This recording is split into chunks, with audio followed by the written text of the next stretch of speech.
તે ગુજરાતી હતો, તે મોટો કલાકાર હતો, તે અમિતાભ બચ્ચન, આમિર ખાન, રણવીર સાથે હિન્દી ફિલ્મોમાં કામ કરતો હતો.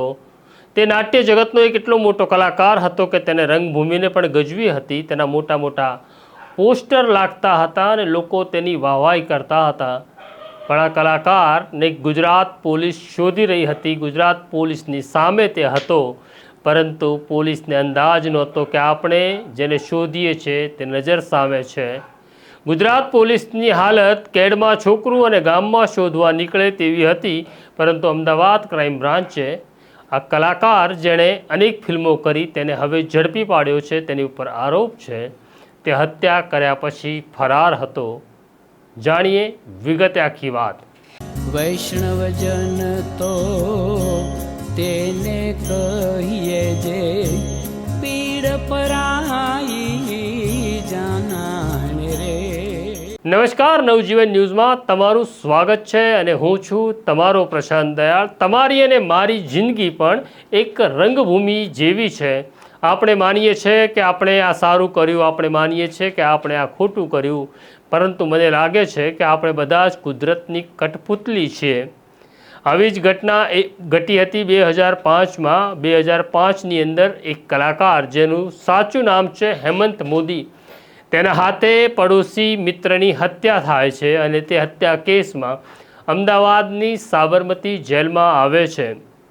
2008માં તેને અદાલતે આજીવન કારાવાસની સજા ફટકારી. તે જેલમાં જ હતો. આ દરમિયાન તેની મિત્રતા થઈ એક કુખ્યાત ચેતન બેટરી નામના ગુનેગાર સાથે. ચેતન બેટરી પણ હત્યાના ગુનામાં અંદર હતો. જેલની અંદર ગેંગ વોર ચાલી રહી હતી. ગેંગ એવી હતી કે અમદાવાદની સાબરમતી જેલમાં એક તરફ ચેતન બેટરીની ગેંગ હતી, બીજી તરફ ગોવા રબારીની ગેંગ હતી. અને ગોવા રબારી જેલ પર પોતાનું આધિપત્ય જમાવવા માગતો હતો, પરંતુ ચેતન બેટરી એટલે કે ચેતન પટેલ આડખીલી રૂપ બની રહ્યો હતો. ગોવા રબારી આખો એક પ્લાન ઘડે છે અને ચેતન બેટરીની હત્યા થાય છે. આ હત્યાને નજરે જોનાર સાક્ષી હતો હેમંત મોદી, કારણ કે તે ચેતન બેટરીની બેરેકમાં હતો. હેમંત મોદીએ પોતાના સાથી ચેતન બેટરીને બચાવવાનો પ્રયત્ન કર્યો, તેમાં તેને ઈજા પણ થઈ. આ મામલે ફરિયાદ નોંધાઈ ગોવા રબારી સામે, જેમાં ચેતન બેટરીના સાથી અને મિત્ર હેમંત મોદી આ કેસનો મહત્વનો સાક્ષી હતો. આમ હેમંત મોદી જેલની અંદર હતો, પરંતુ હવે સાબરમતી જેલમાં હત્યાકાંડ સર્જાયા પછી હેમંત મોદીને મહેસાણા જેલમાં ખસેડવામાં આવે છે. 2014ની અંદર હેમંત મોદી પેરોલ ઉપર બહાર નીકળે છે અને પછી જાણે હવામાં ઓગળી ગયો હોય તેમ ક્યારેય કોઈને મળતો નથી. મૂળ જીવતો કલાકારનો હતો. સ્ટેજ અને ફિલ્મોમાં તેને રસ હતો. તે થોડો સમય પાટણ શહેરમાં રહે છે અને ત્યાર પછી તે મુંબઈ જતો રહે છે અને ફિલ્મ ઇન્ડસ્ટ્રીમાં પોતાનો પગદંડો જમાવે છે. જયેશભાઈ જોરદાર જેવી ફિલ્મોમાં પણ તેણે કામ કર્યું. અમિતાભ બચ્ચન, આમિર ખાન, રણવીર કપૂર જેવી અનેક ફિલ્મોમાં તેણે કામ કર્યું. અનેક ગુજરાતી નાટકો, રંગભૂમિ ઉપર તેણે પોતાની કલાને પીરસી અને તે અમદાવાદના લો ગાર્ડન પાસે આવેલી રવિશંકર આર્ટ ગેલેરીની બહાર રોજ કલાકારો સાથે બેસતો હતો.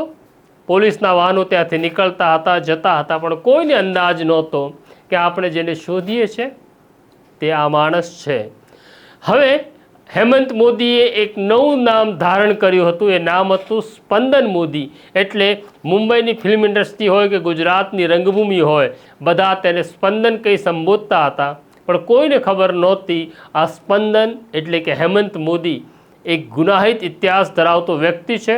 પોલીસ તેને શોધી રહી છે.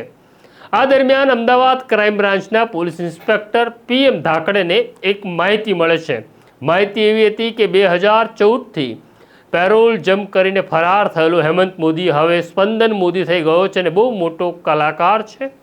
તે અમદાવાદની અંદર છે.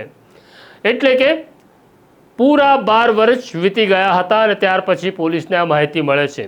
ઇન્સ્પેક્ટર PM ધાકડે તરત જ પોતાના DCP અજીત રાજ્યાણ પાસે જાય છે. અહીંયા ચિંતાનો વિષય એવો હતો કે આ માહિતી જે મળી છે એ સાચી છે કે ખોટી. કોઈ કલાકાર ઉપર હાથ નાખો અને તે ગુનેગાર ન નીકળે તો. એટલે જેલ અધિકારીઓ પાસેથી તેનો ટ્રેક રેકોર્ડ મંગાવવામાં આવે છે, તેની તસવીરો મંગાવવામાં આવે છે અને ક્રાઇમ બ્રાન્ચના કર્મચારીઓ એ જૂની તસવીરોને લઈને સ્પંદન મોદીને સતત ફોલો કરી રહ્યા હતા અને પછી એક તબક્કે નક્કી થાય છે કે આપણે જેને શોધીએ છીએ એ સ્પંદન નથી, એ હેમંત મોદી છે. ગીકાટા મેટ્રો કોર્ટ પાસે જ્યારે સ્પંદન આવ્યો ત્યારે ક્રાઇમ બ્રાન્ચ તેની રાહ જોઈને ઊભી હતી અને કહે છે, કલાકાર ચાલો અમારી સાથે. પહેલાં તો સ્પંદન આનાકાની કરે છે, કોની વાત કરો છો, કોણ છે હેમંત વગેરે પ્રશ્નો કરે છે. પણ પછી તે ક્રાઇમ બ્રાન્ચમાં આવે છે ત્યારે સમજાય છે કે ફિલ્મોની અંદર જે પોલીસ હોય છે તેના કરતાં પોલીસ જરા ખતરનાક હોય છે. ફિલ્મોમાં જે પોલીસ હોય છે તેના કરતાં પોલીસ જરા વધારે સમજદાર છે. અને પછી પોલીસ ઇન્સ્પેક્ટર PM ધાખડે સામે બધું જ કબૂલ કરી લે છે, પોતાનો ઇતિહાસ, પોતાનું કલાકાર તરીકે કરેલા કામો, પોતાની ફિલ્મો. અને હવે રંગભૂમિ ઉપર આ કલાકારનો એક નવો રોલ શરૂ થવાનો હતો, એટલે ફરી તે જેલમાં જવાનો હતો જ્યાં તેને કેદી નંબર મળશે. એક નવી રંગભૂમિ, નવું સ્ટેજ અને નવી જિંદગી તેને જેલની અંદર શરૂ કરવાની છે.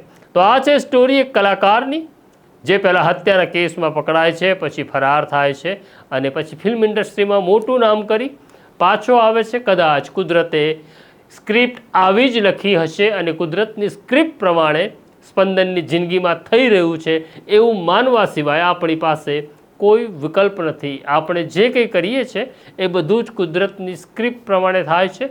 પણ ક્યારેક આપણે ગુમાન કરીએ છીએ અને માનીએ છીએ કે મેં બધું કર્યું, થતું કંઈ નથી આપણાથી.